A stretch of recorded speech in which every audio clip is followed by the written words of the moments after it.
Ávila.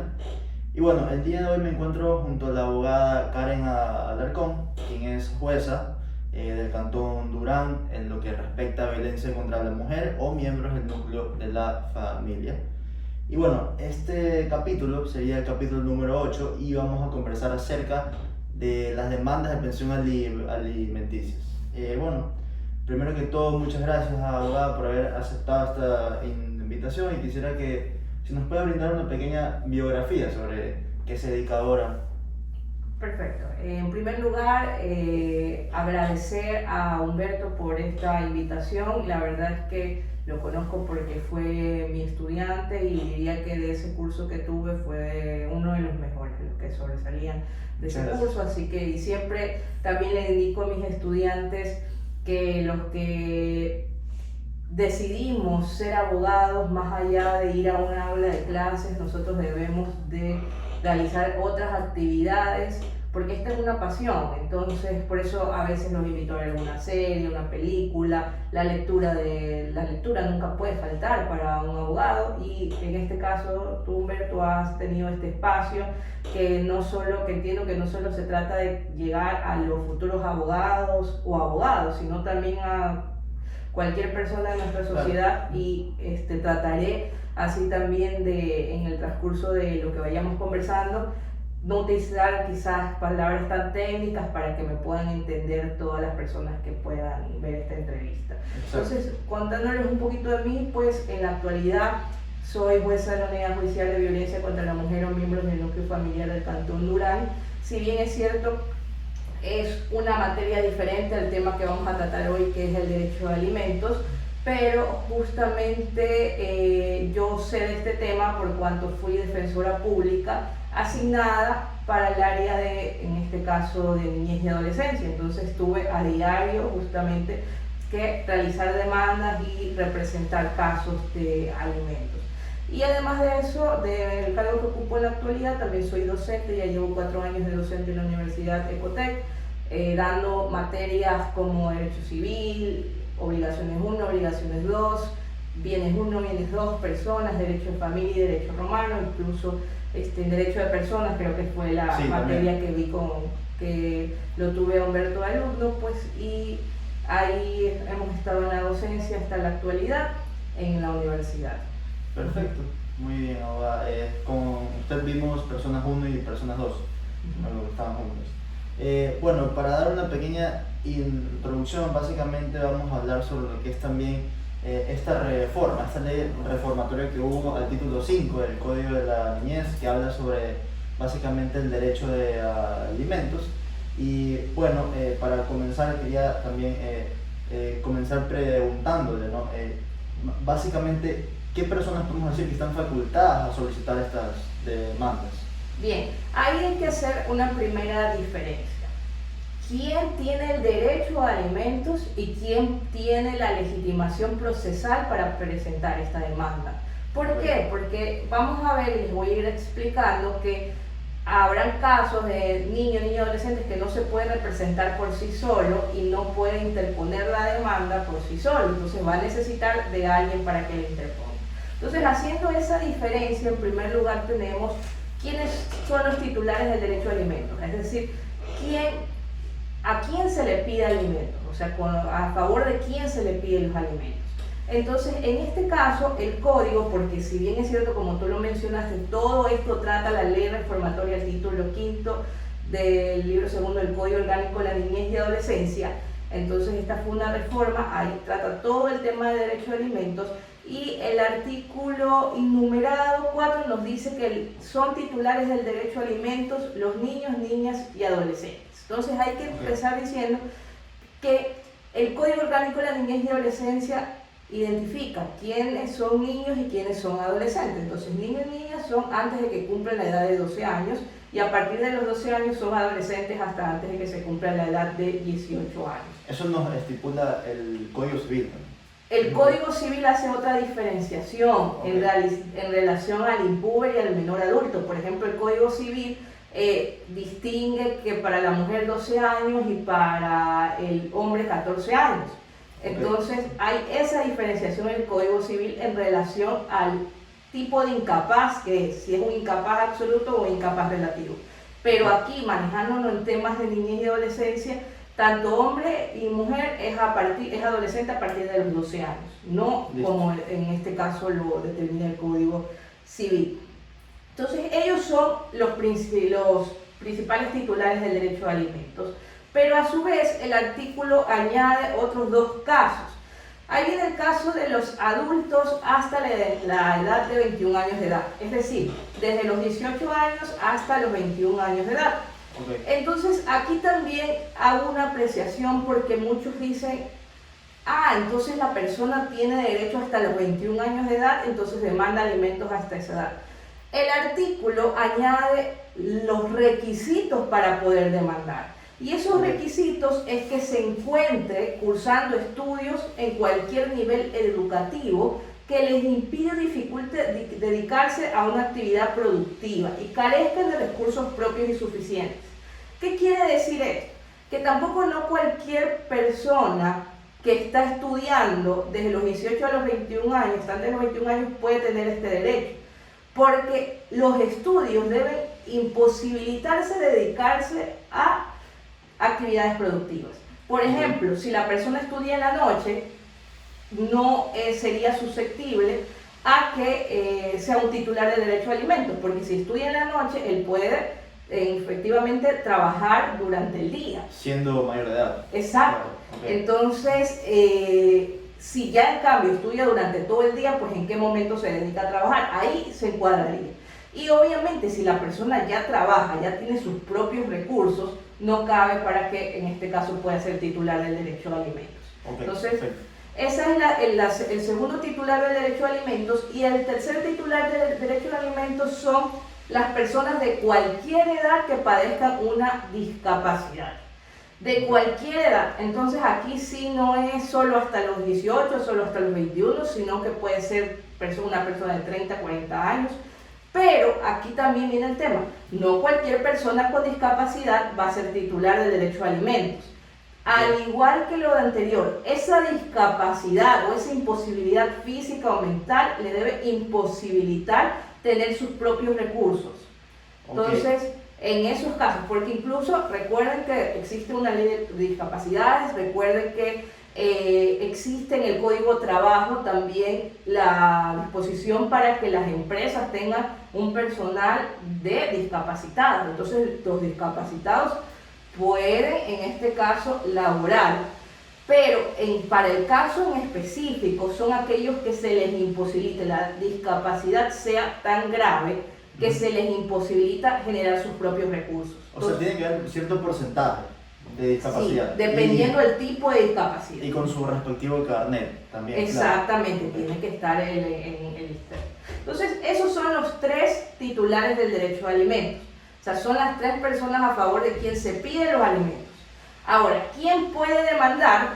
Esto nos lo dice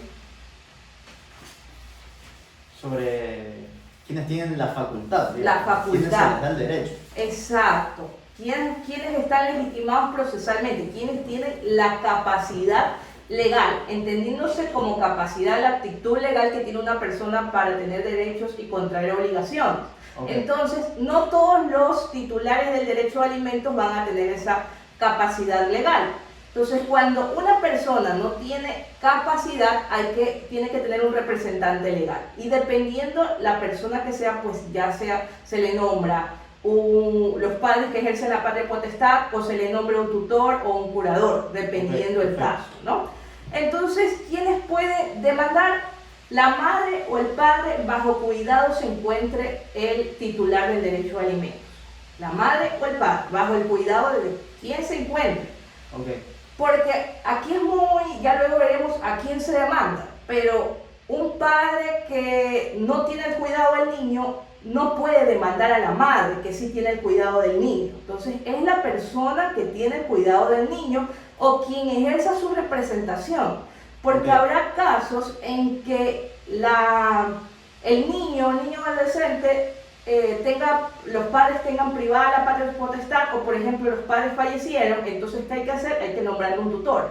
el tutor ejerce esa representación legal. Entonces, esa persona que ejerce la representación legal, en el caso específico, va a ser la facultada para demandar en representación del titular del derecho al alimento. Porque acuérdense que él no se puede representar por sí solo, entonces él necesita ya procesalmente alguien capaz que lo represente.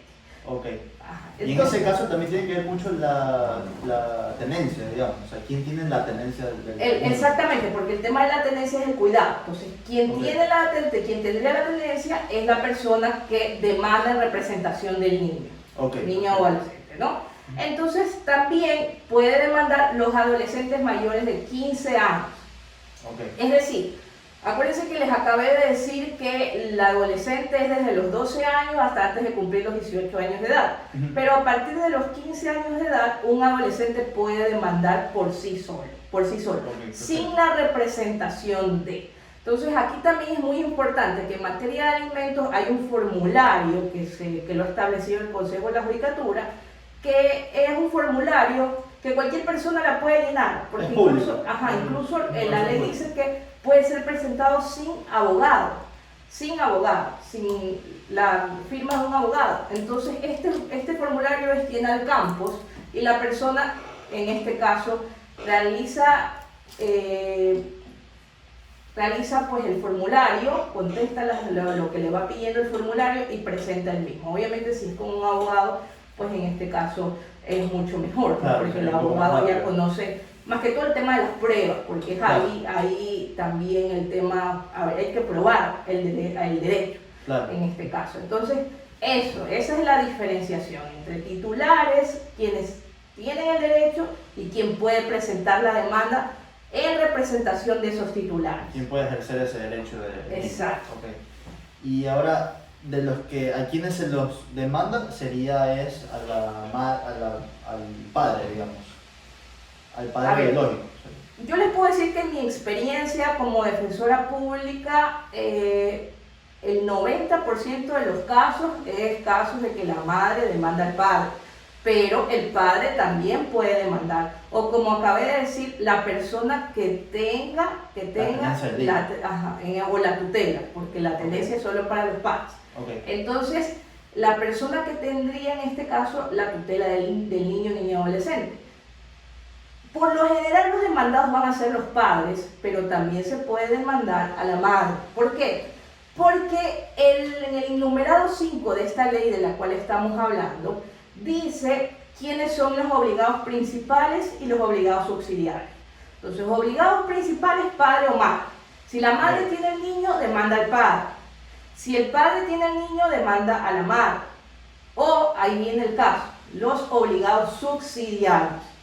Personas que, dice la ley, se los demanda en caso de ausencia, impedimento, insuficiencia de recursos o discapacidad de los obligados principales. O sea, para poder demandar a ellos tengo que demostrar eso, la ausencia.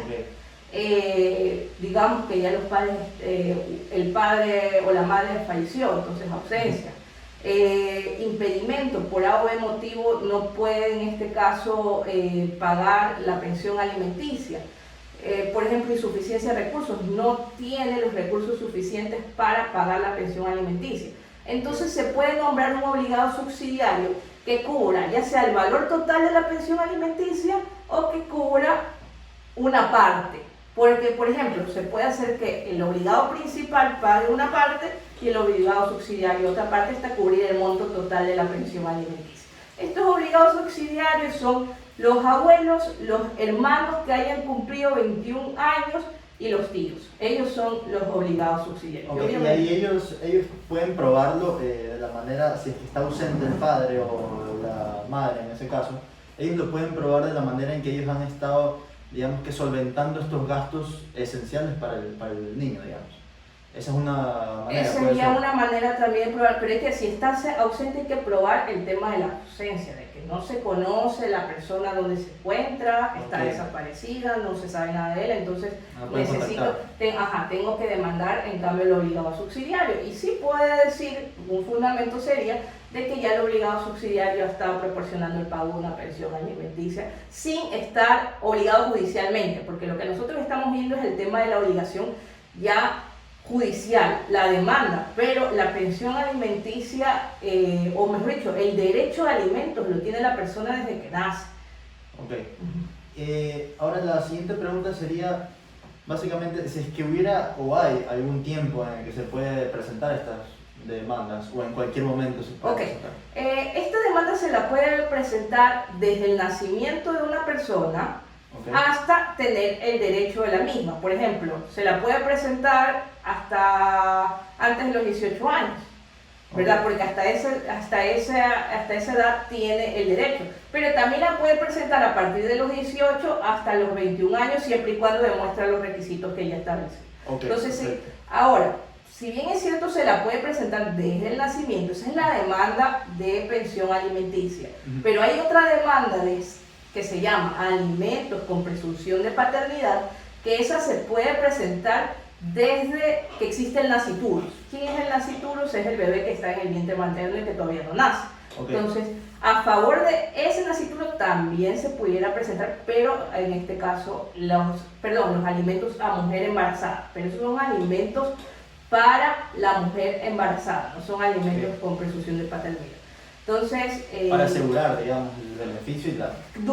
Esos alimentos para mujer embarazada tienen la finalidad de ayudar con los gastos del embarazo, la ayuda prenatal y la ayuda natal. Entonces, ahí se puede, pero son alimentos que se fijan para la madre por el hecho de tener un bebé que está en el vientre materno de alguien que sea o quien se presuma que es el padre. Y es decir, sí, en su experiencia, digamos, sí ha visto que hay este tema, estos tipos de ejemplos. Por ejemplo, una pareja que tuvo relaciones y la mujer quedó embarazada, y por lo mismo esta persona ya sabe con quién tuvo las relaciones y demuestra que el padre es él, entonces demanda por alimentos, pero durante la sí, época, ¿no? sí, exactamente, sí se dan casos de mujeres embarazadas que presentan la demanda. Y ojo, aquí no es que demuestre el padre, porque para demostrar que es el padre necesita una partida de nacimiento. Entonces hasta eso no tiene la partida de nacimiento porque todavía no nace. Claro. Todavía no nace. Entonces ahí lo que hay es una presunción de que esta persona sea el padre. Una presunción. Entonces ella demanda a quien presume que es el padre, pero son alimentos o que se dan a la mujer embarazada. O sea, ahí se propone. Esta demanda de la que les estoy hablando no significa que cuando nace el bebé ya la demanda sigue hasta los 18 años que tiene el derecho a alimentos por regla general, ¿no? No. Una vez que se da esta demanda, esa demanda, como yo les dije, es para el embarazo y para la ayuda natal y prenatal.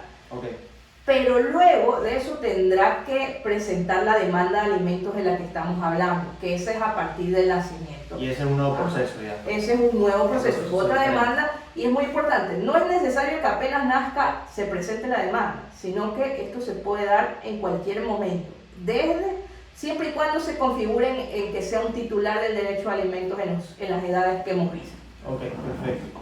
Entonces ya una vez ya definido esto también, ahora el proceso que se sigue para esto sería la elaboración de la demanda con los elementos probatorios, ¿verdad? Claro. ¿Y esto va a qué unidad, digamos? Sí, recordemos que estas demandas se sustancian en base al Código Orgánico General de Procesos. Entonces, el Código Orgánico General de Procesos establece los distintos procedimientos, es decir, la vía que tiene que seguir una demanda. Y en ese código se tiene que presentar la demanda de conformidad a los requisitos. Y uno de los requisitos de una demanda es el anuncio de la prueba. Entonces, en la demanda tiene que ir el anuncio de la prueba. Específicamente, el procedimiento para este caso es el procedimiento sumario. Esto sí ya es un poquito más técnico porque son los abogados, cuando ya tenemos que presentar una demanda. Yo siempre digo, si yo quiero llegar a un lado, yo sé cuál vía tengo que seguir. Si yo tomo otra vía, significa que me equivoqué y significa que quizás voy a tener que regresar para volver a empezar y haber perdido tiempo. Entonces siempre es importante saber cuál es mi vía. El Código Orgánico General del Proceso establece distintas, yo le llamo vía, pero el código lo llama procedimiento. Entonces el procedimiento es el sumario. El Ok. procedimiento sumario se caracteriza porque tiene una audiencia única, sería un procedimiento súper rápido, pero también yo siempre digo, lo clave en los procesos judiciales de este tipo es la citación. Y aquí, por ejemplo, alejándome un poquito del tema, sí voy a darle un tip a los abogados o a los futuros abogados. En las demandas normales, no de alimentos, cuando alguien va a representar al demandado, lo que dice es espera que te cite. No sé si a ti como ya asistente te ha pasado aquello, que hay muchos abogados que dicen espera que te cite y ahí contestamos la demanda. ¿Por qué? Porque puedes haber el tema de la prescripción. Claro. Pero en este tipo de procesos yo no aconsejo decir espera que te cite. ¿Por qué? Porque la pensión de alimentos se está debiendo desde que se presenta la demanda. Entonces, desde que se presenta la demanda hasta que me citan, puede pasar 10 meses. Y significa que yo ya debo, por ejemplo, más de $1000. Entonces, O sea, sí se acumula durante todo ese tiempo. desde el que existe el acta de sorteo de que ingresó la demanda. Desde ahí se va, se fija una pensión provisional, que luego ya en la audiencia se fija la pensión definitiva. Entonces, pero por eso va corriendo. Entonces, si yo espero que me citen después de 10 meses, ya el cliente habrá debido más o menos $1500, o sea, dar un número así. Cuando eso se pudo haber solucionado, porque ya luego él tiene que pagar de una si es que la otra parte no le acepta o si es que el juez no le acepta el acuerdo.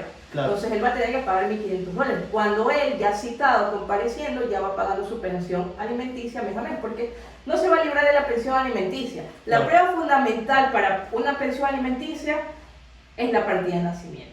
La partida de nacimiento dice quién es el padre o la madre, o la partida de nacimiento va a determinar también qué parentesco existe con los otros obligados subsidiarios. Entonces, esa es la prueba. Solo ese documento ya me da derecho a que me paguen una pensión alimenticia siempre y cuando me encuentro dentro de los titulares del derecho. Ok, entonces si no se espera a que se cite, el procedimiento de la persona que sería la demandada sería presentarse ella misma a... Comparecer al proceso para que ya se le fije su pensión definitiva y él pueda ir pagando y no se le acumule la pensión alimenticia, sino que vaya pagando mes a mes. El juez que se le presenta esta demanda es el de familia, mujer, niñez y adolescencia. Ese es el juez competente, porque en nuestra legislación tenemos distintos jueces, penales, civiles, laborales, de violencia contra la mujer, vimos el núcleo familiar, pero en este ámbito es el de familia, mujer, niñez y adolescencia. Ok, perfecto. También aquí hay un tema que me parece súper importante mencionar, que es que estas demandas no significa que no se pueda llegar a una mediación, es decir, a un arbitraje. Es decir, también hay casos en que en vez de ir por la vía civil, por la vía judicial, van a una mediación. Sí, exactamente. Se reconocen los centros de mediación siempre y cuando esté autorizado por el Consejo de la Judicatura. Yo voy, porque la mediación es que las partes lleguen a un acuerdo, sin necesidad de que el juez establezca el monto. Entonces yo voy ante el centro de mediación, hacemos lo que es un acta de mediación y esa acta de mediación va a tener el valor de una sentencia. Entonces de aquí a mañana, si por ejemplo yo celebré un acta de mediación que debía de pagar $500 de pensión alimenticia, se incumple esta pensión, ya no tengo que ir a presentar una demanda y a seguir todo el proceso normal de una demanda. Lo que hago es ejecutar el acta de mediación. Eso ya no es un procedimiento sumario, es un procedimiento de ejecución. Ya entro a decirle directamente, el señor juez, se fijó $500. Fijamos $500, entonces no me ha pagado. Ejecuta esta. Entonces, por lo general, la ejecución va a ser con la medida de premio personal, que es el único caso en que cabe un apremio personal. Ok, perfecto. Y algo más antes de interrumpirte. En audiencia, si ya se van por la vía judicial, en la audiencia también pueden llegar a un acuerdo. Ah, perfecto. Entonces ahí también el juez no es que fija el monto definitivo, sino que las partes llegan a este acuerdo. Por lo general, cuando son pensiones mínimas, siempre va a haber un acuerdo, porque sabemos que menos de eso no podemos pagar. Y las partes también están conscientes que quizás más de eso no se pueda pagar. Entonces se llega a ese acuerdo ante el juez y si no se llega al acuerdo, ahí es cuando el juez toma la decisión. O sea, sí hay cómo fijar este monto, digamos. El monto se fija, el monto de la pensión se fija en base a una tabla de pensiones alimenticias mínimas, que así se llama, es publicado año a año. Esta tabla se la hace, pues el articulado determina cómo se la hace, pues, considerando la edad, el tema de qué es lo que necesita el titular del derecho a alimentos, los ingresos, pero finalmente los ingresos a quien se le pide el derecho a alimentos, y se fijan ciertos parámetros, ciertos montos, se los ubica en niveles. Entonces el juez para fijar el monto, el monto provisional siempre va a ser el mínimo, siempre, el mínimo, hasta que llegue la audiencia y el juez fije la pensión definitiva. Pero aquí, en el tema de la pensión definitiva, lo va a hacer ahí sí en base a la prueba. ¿Cuál es la capacidad económica del demandado? Si no trabaja, si no hay constancia de que trabaja, le va a poner la pensión mínima. Pero si hay constancia de que trabaja y que gana, por ejemplo, $5.000, lo va a ubicar en el nivel de la tabla y dependiendo del número de hijos va a sacar el porcentaje correspondiente. Y se me ocurre, por ejemplo, puede ordenar que pague $2.000 de pensión alimenticia. Entonces, el tema de las pensiones alimenticias sí es un poco, hay un desbalance, porque hay pensiones de $115, pero hay pensiones de $3.000, $4.000, o sea, es un desbalance. Dependiendo de cuánto se vaya. Dependiendo de la tabla, Aquí lo que se aplica es la tabla. En otros países, otras legislaciones no aplican la tabla, no existe una tabla, sino que lo que se hace es que se manda a investigar cuántos realmente ganan y cuáles son las necesidades del titular del derecho a alimentos, porque habrán titulares de derecho a alimentos que no tengan una necesidad de que se cubra $4.000 de alimentos, entonces si no simplemente 1.000, entonces se puede fijar ese monto. Pero acá en Ecuador lo que se aplica es la tabla, o sea, aquí sí es netamente cuánto gana, se lo ubica en el nivel y se hace el cálculo, la operación numérica y se le determina cuánto es el monto que tiene que pagar. O sea, no lo hacen un poco racional, digamos, no tratan de ver el lado racional en ese sentido. No se hace, bueno, racional lo hacen porque se hace en base a algo que está en la ley, la tabla de pensión alimenticia. Lo que no se hace es viendo, en esos casos, en el caso de pensiones altas, cuál es la necesidad del titular del derecho a alimentos. Porque, repito, puede ser que no tenga una necesidad para que se pague $4.000 en pensión alimenticia. Sin embargo, como la tabla establece que según ese nivel paga $4.000, se fija ese monto, porque está parado en base a lo que dice la misma tabla. O sea, debería haber una investigación un poco más exhaustiva acerca de lo que es de la necesidad, tanto del demandado. Yo creería, a mi criterio siempre ha sido que debería reformarse y que exista esa investigación, pero no es que no se hace esa investigación porque los jueces omiten realizarla, sino porque los jueces aplican la ley y la ley dice que se aplica la tabla, nada más. Entonces, ese es el tema. Y aquí, digamos, ¿en qué casos? Bueno, o hay la posibilidad de que una persona pueda, la parte que demanda por la pensión, ¿puede solicitar el aumento del valor? Claro, siempre que cambien las circunstancias se puede solicitar tanto un aumento como una rebaja de la pensión. Entonces, eso se le llama incidente de aumento de pensión alimenticia o incidente de rebaja de pensión alimenticia. ¿Por qué incidente? Porque no es que es otro proceso, no es que es otra causa, no es que es otro número de juicio. Se presenta dentro del mismo juicio siempre y cuando ya existe una pensión definitiva. Digo pensión definitiva porque esto también es muy importante. Las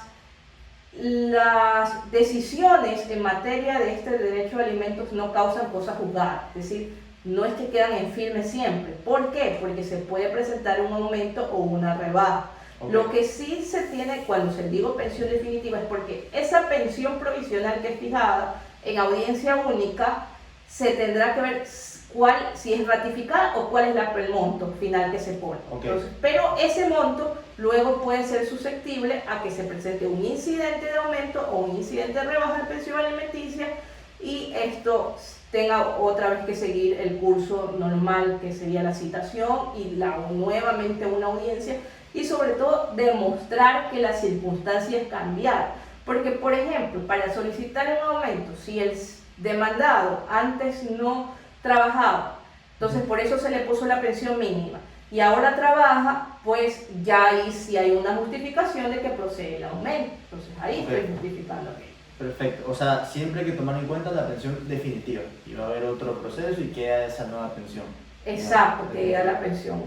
Ok, la siguiente pregunta también que sería en este caso sería, ¿qué excepciones puede presentar o sea, la parte de demandada acerca de la pensión? Y a excepciones aquí quería recalcar que excepciones nos referimos cuando una persona es demandada y la persona responde con la excepción, es decir, que se excusa, digamos, o dice que esto es nulo por tal motivo, digamos.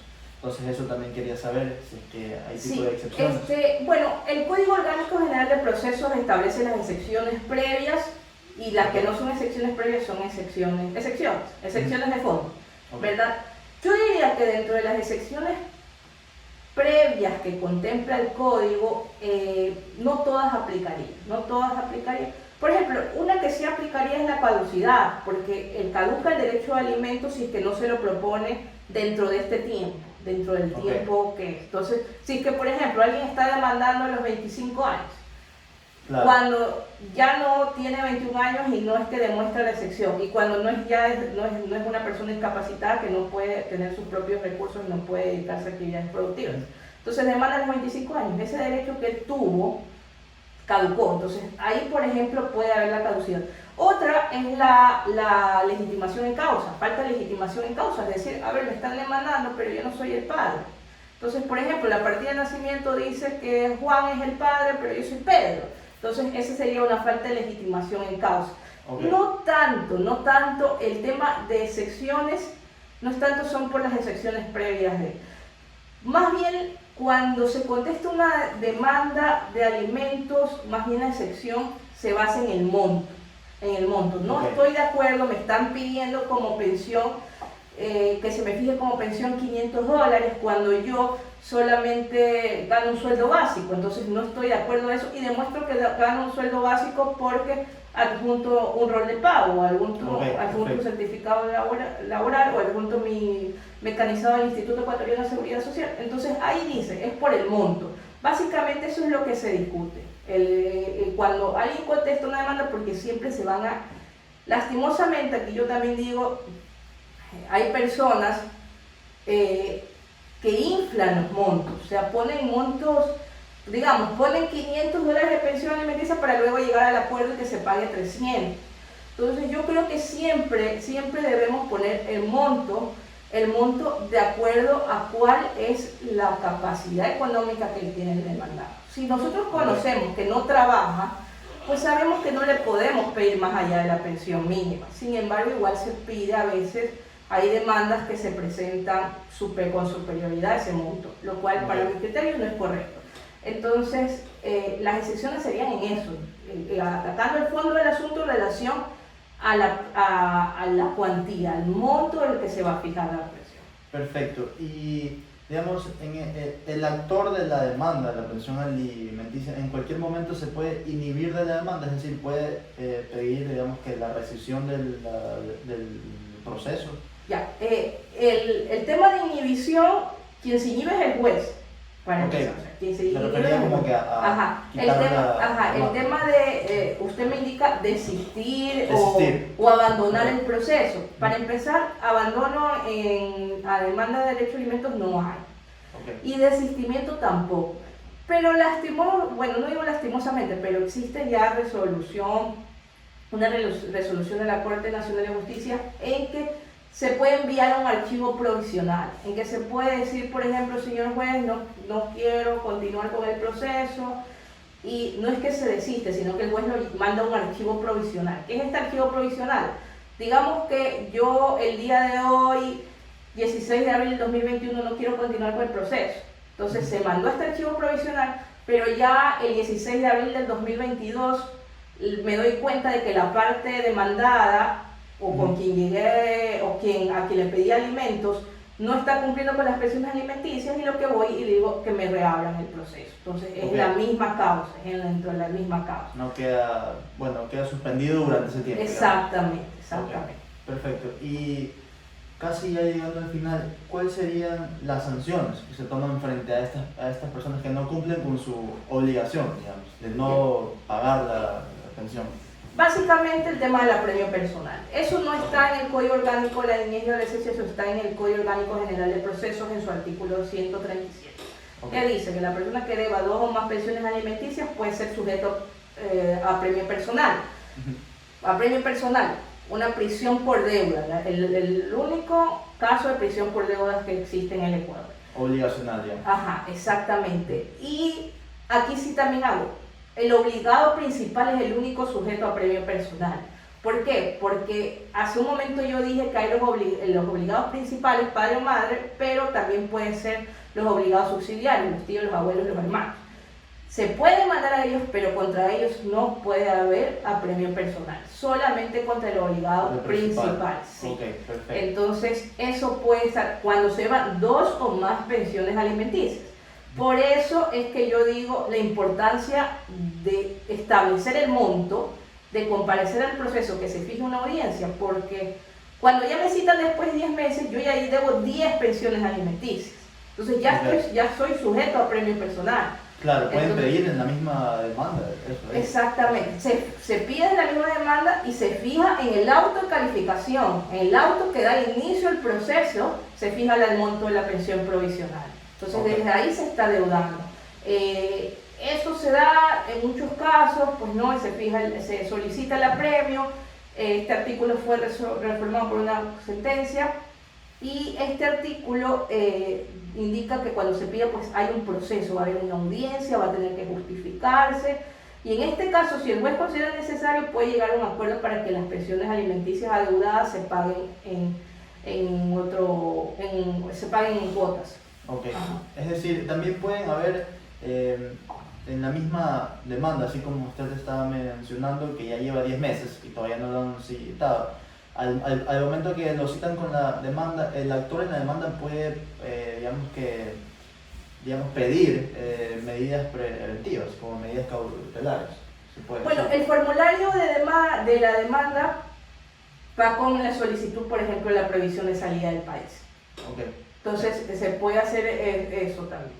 Perfecto. Y bueno, de aquí también mencionar también el artículo numerado 2, que es lo que menciona nuestro Código de la Niñez acerca de cuáles serían los recursos necesarios para la satisfacción de un niño en lo que respecta con la pensión alimenticia, que no es solo simplemente para la salud, digamos, también agrega más, como es cuidado, vestuario, vivienda segura, transporte, ¿correcto? Sí.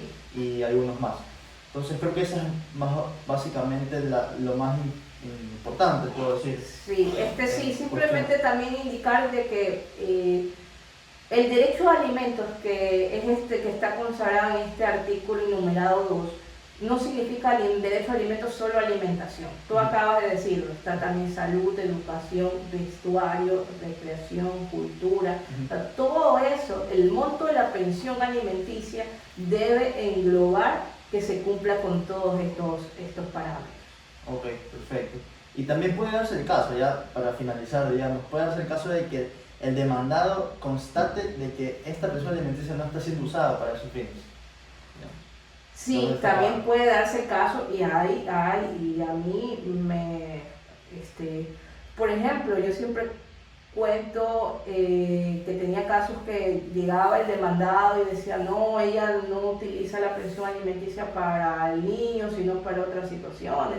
O tuve un caso que también iba el demandado y dice, ella me está pidiendo apremio, pero ella maltrata a la niña. Entonces, son situaciones que se pueden dar. Entonces, ahí también debemos de recurrir a los jueces de familia, mujer, niña y adolescencia para tomar estas medidas. Entonces, perfecto. Estas medidas correctivas y de protección al niño, niña o adolescente, en este caso en base al interés superior del niño, que también está consagrado tanto en la Constitución como en el Código Orgánico de la Niñez y Adolescencia. Claro, perfecto. Bueno, yo creo que hasta aquí, no sé si abogada desea agregar algo más. Creo que hemos podido abarcar lo más básico, digamos, porque es un tema súper amplio también. Es un tema súper amplio, conforme ya lo indiqué, es fundamental probar la filiación y la filiación se prueba con la partida de nacimiento. Y luego fundamental probar la capacidad económica del demandado para poder pedir un monto superior al nivel 1. Superior al nivel 1 de la tabla de pensiones alimenticias. Solo así, con esas dos pruebas, voy a lograr tener una pensión no mínima, porque las pensiones mínimas lastimosamente son de $115, $150, $200. Y digo $200 a veces para 3 hijos. Entonces son montos insuficientes, pero también hay que entender la situación actual. Hay muchas personas que se encuentran desempleadas y no tienen ni para ellos mismos y tampoco van a tener para pagar $200. Entonces ahí viene siempre el desbalance, el derecho del titular del derecho de alimentos y el derecho de la otra persona que a veces no tiene recursos. Entonces por eso también podemos recurrir a los obligados subsidiarios en este caso, ¿no? Y también hay casos de que las personas tienen dinero, tienen las capacidades y aún así no cumplen con el pago de las pensiones alimenticias por ciertas situaciones familiares, problemas familiares que se dan. Entonces sí, lo que añadiría es que cuando la persona esté en una relación de dependencia, se pida agente de retención. ¿Qué significa? Que sea la empresa, la compañía para que esta persona trabaja, sea quien pague la pensión, el monto de la pensión alimenticia. No significa que la compañía asume el monto, sino que desde el sueldo de la persona, del trabajador, se le descuenta el monto y la compañía directamente paga ese monto para que así la persona, en este caso no sabemos si deposita o no deposita. Entonces ya sabemos que la compañía deposita el valor correspondiente disminuido de... O sea, es una forma para asegurar, digamos. Para asegurar el pago, sí, también. Y eso también es muy importante, cuando se solicita agente de retención, no puede solicitarse a premio personal. Ok, es una de dos. Ajá, exactamente. Okay, perfecto. Bueno, nuevamente, abogada, muchas gracias y bueno, espero que podamos reunirnos en un próximo capítulo, hablar ahora en cambio sobre tal vez violencia de género, violencia intrafamiliar. Perfecto. Y bueno, sí. Gracias. Sí, no, muchas gracias, gustosa de venir en alguna otra ocasión a hablar de algún tema. Una vez más felicitándote, como quisiera que de verdad todos mis alumnos tengan esta predisposición para aprender un poquito más del derecho de lo que nos enseñan en el aula de clases. Así que te felicito y espero sigas adelante con este proyecto. Gracias. Bueno, recuerden que estamos en las redes sociales como legalicotidiano.c en Instagram. Y también pueden sacar de ahí el link que los lleva a Spotify, Apple Podcast, Google Podcast y para YouTube también. En todas nos encontramos como Legal y Cotidiano. Y bueno, nos estamos viendo, les estaré avisando un nuevo capítulo y bueno, gracias. Gracias. Hasta un próximo capítulo.